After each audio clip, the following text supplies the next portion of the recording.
Alléluia. Que Dieu nous bénisse. Que Dieu nous bénisse. Cette année, nous avons expérimenté des choses, j'allais dire, dans notre vie. Mais ce que nous devons retenir, c'est l'amour de Dieu pour nous. Que ce soit des choses en bien ou en mal, tout cela fait partie de notre formation, de l'enseignement que le Seigneur veut nous donner. Mais une chose essentielle que nous devons retenir, c'est l'amour de Dieu. Parce que dans tout ça, si Dieu ne t'avait pas gardé, tu ne serais pas là. Alléluia. Prends soin de toi. J'insiste. Je ne sais pas pourquoi le Saint-Esprit me pousse à parler ainsi. Prends soin de toi. Prends soin de toi. Que Dieu te bénisse. Le thème que je voulais développer en ce jour, c'est un lépreux au palais.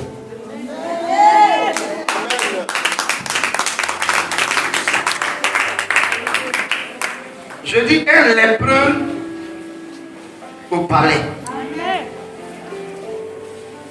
Alléluia. Un tel thème est scandaleux.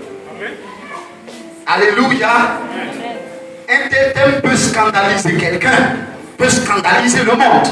Qu'est-ce que lépreux va faire au palais? Où est sa place dans le palais? Comme vous le savez, la lèpre ici est une maladie, j'allais dire répugnante. La lèpre fait partie, c'est-à-dire des maladies à la limite qui sont que le monde en fait ne conçoit pas. Je veux dire, quand tu es lépreux, ils t'écartent, ils te mettent à part. Amen. Ils font de toi une résidue dans la société. Amen. Mais là, ici, le Seigneur veut nous parler au travers de ce thème. Alléluia. Prenons donc 2 Rois, le chapitre 7. 2 Rois, chapitre 7, versets 3 à 9. Ou même 10. 2 Rois, chapitre 7, versets 3 à 10. Qui a une fois vu un lépreux? Qui a une fois vu, qui connaît un lépreux? Vous connaissez un lépreux? Oui. Qui connaît le lépreux? Quand on dit un lépreux, qui a une fois vu un lépreux? Voilà, que Dieu vous bénisse. Alors dites-moi, est-ce que les lépreux vivent avec les hommes? Est-ce que dans vos différentes familles, est-ce que les lépreux vivent au milieu des hommes? Non. Non? Alors, où est-ce qu'on les met? Allez. Pourquoi? Pour ne pas contaminer les autres. Alléluia. Alléluia. Donc on les met à l'écart pour ne pas qu'ils nous contaminent. Gloire à Dieu. Alléluia. Et nous allons voir l'histoire des lépreux, mais surtout des lépreux au palais. 2 Rois chapitre 7, oui. 3 à 10. 2 Rois 7, verset 3 à 10. Allons-y. Je lis la parole du Seigneur, dis Amen. Amen. Écoute. Il y avait à l'entrée de la porte 4 lépreux. Il y avait à l'entrée de la porte 4 lépreux. Qui se dirent l'un à l'autre. Qui se disaient l'un à l'autre. Pourquoi resterons-nous ici jusqu'à ce que nous mourons? Hein? Si nous songeons à entrer dans la ville, la famine est dans la ville. C'est cela. Et nous y mourrons. C'est cela. Et si nous restons ici, nous mourrons également. Nous mourrons aussi. Allons-nous jeter dans le camp des Syriens? Allons-nous jeter dans le camp des Syriens? S'ils nous laissent vivre, nous vivrons, et s'ils nous font mourir, nous mourrons. Nous mourrons. Il partit donc au crépuscule. Il partit au crépuscule. Pour se rendre au camp des Syriens.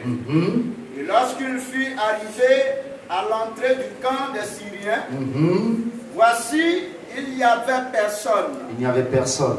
Le Seigneur avait fait entendre dans le camp des Syriens un bruit de chars et un bruit de chevaux. Le bruit d'une grande armée. Et ils s'étaient dit l'un à l'autre, voici le roi d'Israël a pris à sa solde contre nous les rois des Hétiens et les rois des Égyptiens pour venir nous attaquer. C'est cela. Et ils se levèrent et prirent la fuite au crépuscule, abandonnant leurs tentes, leurs chevaux, et leurs ânes. Le camp tel qu'il était, et ils s'enfuient pour sauver leur vie. Les lépreux étant arrivés à l'entrée du camp, pénétrèrent dans une tente, mangèrent, burent et emportèrent de l'argent, de l'or et des vêtements qu'ils allaient cacher. Et le revient, pénétrèrent dans une autre tente. Eux en apportèrent des objets qu'ils allaient cacher. Puis ils se dirent l'un à l'autre, nous n'agissons pas bien. Cette journée est une journée de bonnes nouvelles. Si nous gardons le silence et si nous attendons jusqu'à la lumière du matin, le châtiment nous atteindra. Venez maintenant et allons informer la maison du roi. Il partit et il appelait les gardes de la porte de la ville, auquel il fit ce rapport. Nous sommes entrés dans le camp des Syriens et voici il n'y a personne. On n'entend aucune voix d'homme. Il n'y a que des chevaux attachés et des ânes attachés. Et les tentes comme elles étaient. Amen. Amen. Est-ce que c'est ça? Allons verset 11. On va terminer. Au verset 11. Oui. Les gardes de la porte crièrent. Ils criaient. Et ils transmirent ce rapport à l'intérieur de la maison du roi. Alléluia. Amen. Tu peux acclamer la parole du Seigneur, ton Dieu. Acclame, alléluia. Bien-aimé, alors touche un voisin à côté de toi et dis-lui, prends une décision pour ta vie. Touche-le et dis-lui, cette année, prends une décision pour ta vie. Gloire à Jésus. L'histoire nous parle ici de 4 lépreux. 4 lépreux qui à une certaine époque, à un certain temps, alléluia, vivaient certes dans un royaume, mais ces lépreux-là vont être là, justement, utilisés de manière exceptionnelle. Et ces personnes, ces lépreux, ces 4 lépreux, ont marqué leur temps, ont marqué leur génération. Et la Bible parle de ces 4 lépreux, parce que le témoignage est rendu à la gloire de Dieu. Est-ce que Dieu peut retenir ton histoire sur terre? Est-ce que Dieu peut retenir ton histoire comme un témoignage sur cette terre afin de le rendre à d'autres générations? Est-ce que ton passage sur terre sera retenu par le royaume des cieux et être rendu à d'autres générations? Je parle de 4 lépreux, frère. 4 lépreux. La Bible ne dit même pas leur nom. On ne sait pas si ça s'appelait Kwaku, Kona ou Yao.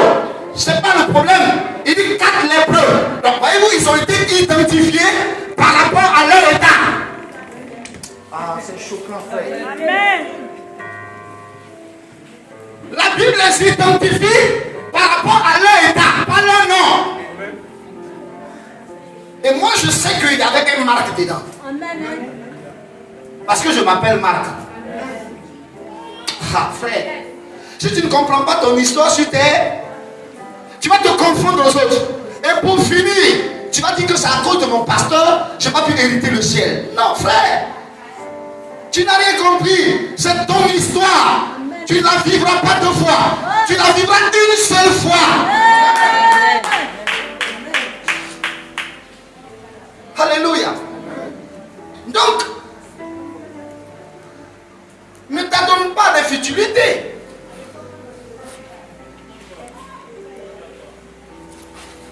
Alléluia. 4 lépreux qui, en leur temps, il n'y a pas la Bible qu'il y avait la famine en ce temps-là. Il y avait une famine telle que, voyez-vous, dans le pays, même des femmes mangeaient leurs propres enfants. Ah oui, oui, oui.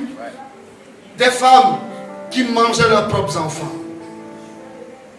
Telle la famine était grave. À un certain niveau où, franchement, l'homme est capable de manger son enfant. On dit chien mange pas chien. Mais là, l'homme mangeait l'homme. Vous savez que quand tu es dépourvu, quand tu n'as rien, non seulement tu deviens la risée des autres, mais tu es capable du pire. Tu es capable d'aller te livrer aux autres. Tu es capable d'aller te prostituer.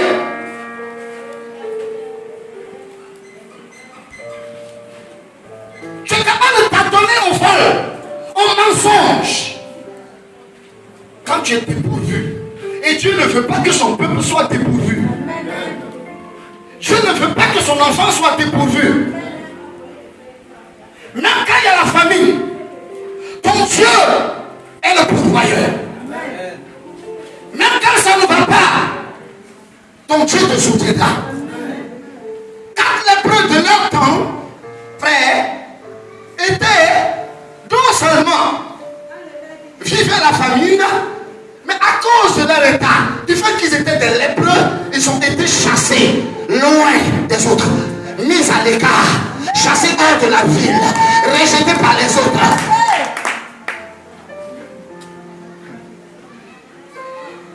Tu as une histoire à raconter. Je dis, tu as une histoire à raconter. Tu as une histoire à raconter à des générations. Tu as une histoire à raconter à tes enfants. Alléluia. Tes enfants vont raconter cela à leurs enfants. Et les enfants vont raconter cela à leurs enfants. C'est le témoignage, frère. Un témoignage qui sera retenu. 4 lépreux, frère, bannis de la société, rejetés par les hommes, méprisés et haïs. Pourquoi? À cause de leur état. Là où tu es là,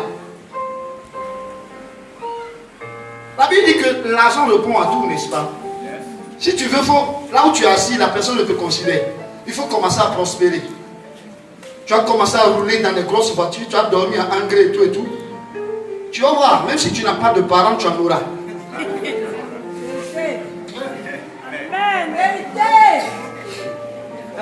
Les hommes vont cacher des défauts. Ils vont seulement voir tes qualités. Ok, quand tu as l'argent, ta propre famille qui t'a chassé, ils sont obligés de revenir vers toi. Mais ils ne font pas que revenir. Ils viennent te louer.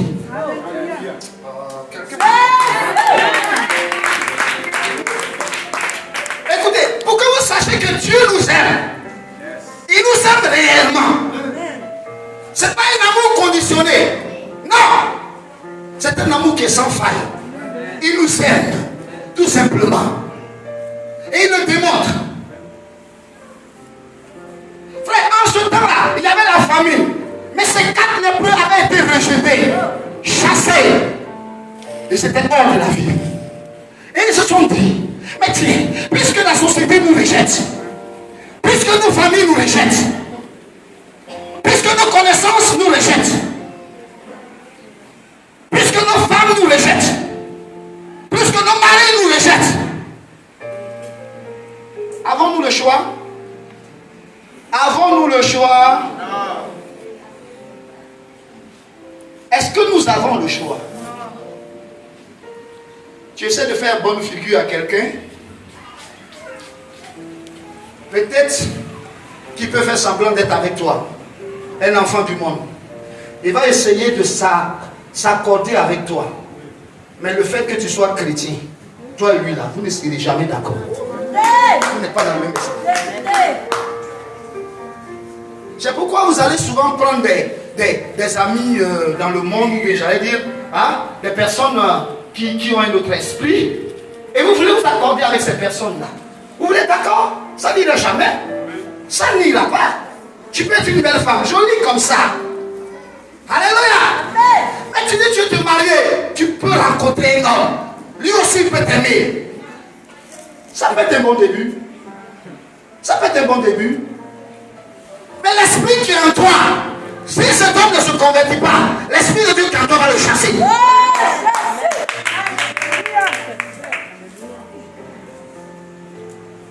Il faut te connaître, il faut savoir qui tu es.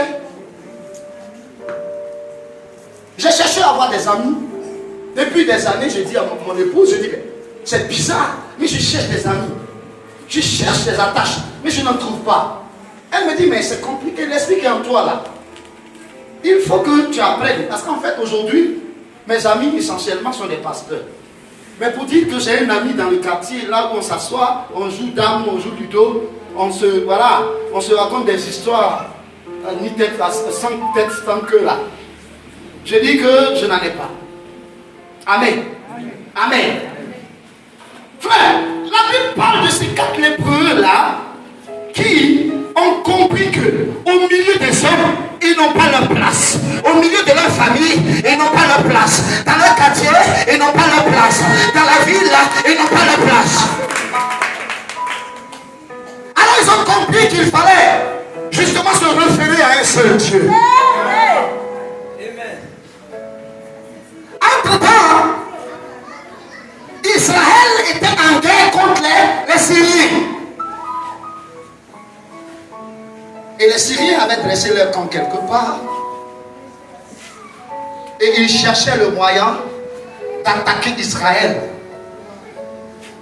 Alléluia. Amen. Donc d'autre part, il y avait, d'un côté, il y avait Israël qui rejetait. Donc, ce peuple-là, sa famille, ses parents qui étaient là, mais qui les rejetaient. Et de l'autre côté, il y avait les ennemis qui étaient de l'autre côté. Mais frère, si ta famille te rejette, alléluia, si ta famille t'abandonne, frère, tu ne peux pas aller chez eux. Je le dis. Tu vas chez qui?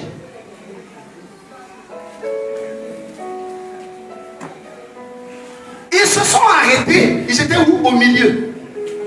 Entre leur famille et leurs ennemis.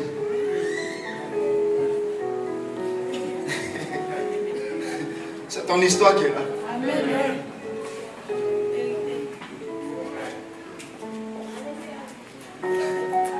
Tu ne peux pas aller retourner dans ta famille et puis ils vont t'accepter de te donner la place. Te donner un héritage ou bien une place là-bas. On te rejette là-bas. Tu ne peux pas aussi retourner vers tes ennemis parce que tu sais qu'ils vont te tuer. Et alors ils se sont retrouvés au milieu. La Bible dit qu'ils ont commencé donc à se parler entre eux. Frère, parlons-nous. Toi et moi, on doit se parler. Alléluia. Ils ont commencé à se parler entre eux. Et ils se disaient, mais que ferons-nous si nous retournons dans la ville? C'est la mort. C'est la mort, puisque non seulement les gens ne nous supportent pas, mais il y a la famine là-bas. Ils ne vont même pas nous donner à manger, même s'il y en a. Parce qu'on a été rejetés. Donc si nous songeons à retourner, c'est la mort. Et alors, si aussi nous restons ici, c'est aussi la même mort. Donc ils vont choisir. Ils vont choisir et prendre une décision. Dis alors avec moi, c'est des lépreux qui ont la foi. Voilà la différence entre ces lépreux-là et les autres lépreux ordinaires. Les lépreux que tu connais. Voilà la différence. Ceux-là, ce sont des lépreux qui ont la foi. Donc tu peux ajouter en bas comme sous-thème Un lépreux qui a la foi au palais. Alléluia. Alléluia. Vous savez, marcher avec quelqu'un, c'est le suivre au pas présent. Il fait un pas, tu fais un pas. Il fait un pas, tu fais un pas. Il fait un pas, tu fais un pas. Il tourne à droite, tu tournes à droite. Il tourne à gauche, tu tournes à gauche. Il se retourne, tu te retournes. Il court, tu cours. Il saute, tu sautes. Il rit, tu ris. Frère, ce que le Seigneur nous demande, alléluia, c'est de faire comme lui. C'est de le suivre. C'est de marcher avec lui. Parce que lui, il veut nous conduire.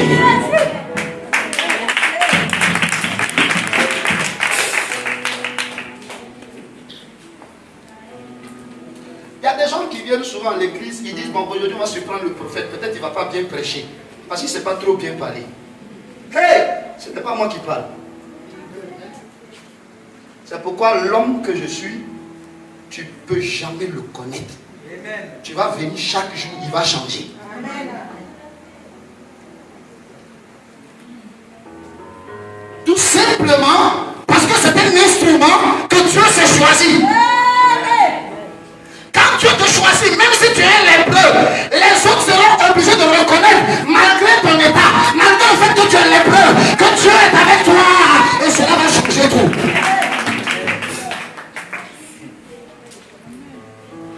Il dit alors, mais que ferons-nous? Et ils se sont concertés, ils se sont parlé. Frère, il va falloir que tu t'accordes avec quelqu'un, celui avec lequel tu veux marcher. Il va falloir que vous vous accordiez ensemble pour savoir où vous allez. Qu'est-ce que vous voulez faire? Si deux hommes marchent-ils, pardon, la Bible dit que est-ce que deux hommes marchent-ils ensemble sans s'être convenus? Ils se sont concertés d'abord et ils ont dit, imaginez ces 4 lépreux. Si après s'être concerté, il y a un qui décide de retourner en Israël, un autre décide de rester sur place, et puis 2 autres décident de partir. Ils font quoi? Ils vont cesser. Mais là, ta situation ressemble à la situation des lépreux. Ta vie ressemble à la vie des lépreux. Pourquoi?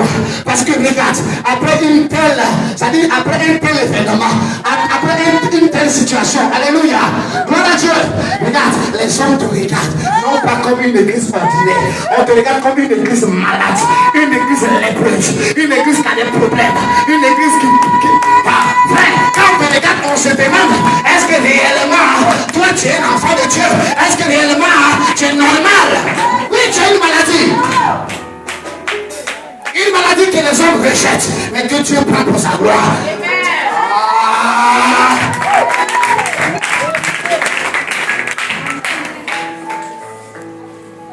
Je ne sais pas ce qui te ronge. Je ne sais pas ce qui ronge ta vie. Quelle est la gangrène qui ronge ta vie? Mais ce sera pour la gloire de Dieu. Alors, ils se sont dit, nous ne retournerons pas parce que nous ne pouvons pas retourner vers les hommes. Même si nous devons mourir, étant mourir comme des héros. Étant mourir comme des héros. Des héros de la foi. Alors ils ont dit non. On ne va pas rester là sans décision. Mais là, tu vas rester là sans décision. Parce que tu es brûlé. On ne va pas rester là sans rien faire. Pourquoi? Parce que le feu t'a touché.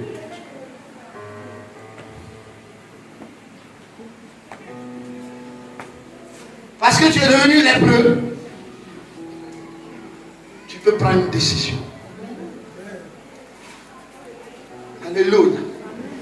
Est-ce que vous connaissez le mystère qui est dans le chiffre 4? Qui connaît le mystère qui est dans le chiffre 4? Waouh! C'est le chiffre du rétablissement. 4, c'est le rétablissement. Le rétablissement. L'équilibre que le Seigneur veut t'apporter. Peut-être que tu as commencé à marcher, mais tu ne savais pas comment marcher. Un accident peut t'arriver. Mais là ne sera pas une fin. Parce que ton Dieu a plus d'un tour dans son sac. Il a même les pièces de l'échange dans son royaume. Je parle à quelqu'un. Je dis qu'il a des pièces de l'échange dans son royaume. Les pièces de l'échange dans son royaume. Même si c'est ton pied qui était coupé. Alors il y a une possibilité en Jésus. Alors ils disent, non, nous n'allons pas rester ici. Nous irons où? Nous irons où? Quelqu'un n'a pas lu? Alléluia. Alléluia. Il dit, allons plutôt nous jeter dans le camp des Syriens. Dans le camp des Syriens. Il dit, si nous laisse vivre, nous vivrons. Et si nous laisse mourir, nous mourrons. Comment des gens peuvent opter? Je dis, comment les gens peuvent choisir d'aller dans le camp de leurs ennemis?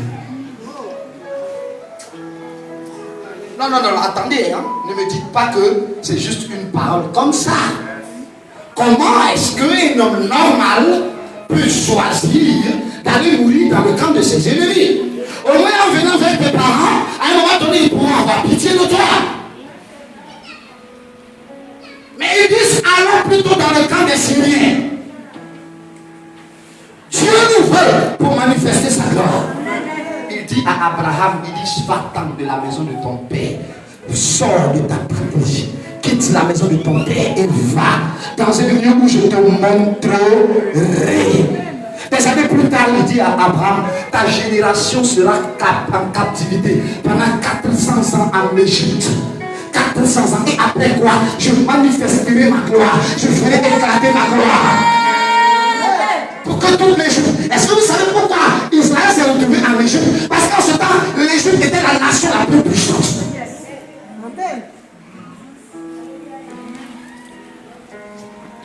Dieu t'envoie vers des puissants. Il faut de toi leur esclave. Afin que le Seigneur puisse te délivrer et que sa gloire puisse éclater.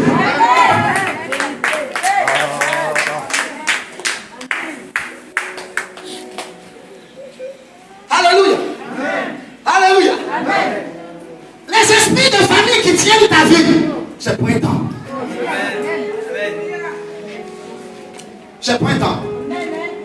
Parce que Dieu va bientôt relever sa gloire. Il dit, allons nous jeter dans le camp de nos ennemis. Allons nous jeter dans le camp des Syriens. Si nous laissons vivre, nous vivrons. Et si nous laissons mourir, alors nous mourrons. Mais allons-y quand même. Quelqu'un a peur de son ennemi. Si tu as peur de ton ennemi, alors laisse tomber Jésus. Retourne dans ta famille. Va reprendre ton ancienne vie. Si tu as peur de la vie de foi, alors tu n'es pas encore converti. Abandonne dès maintenant. Parce que la marche avec Jésus implique le fait de se retrouver face à l'adversité. Implique le fait que tu seras face aux épreuves.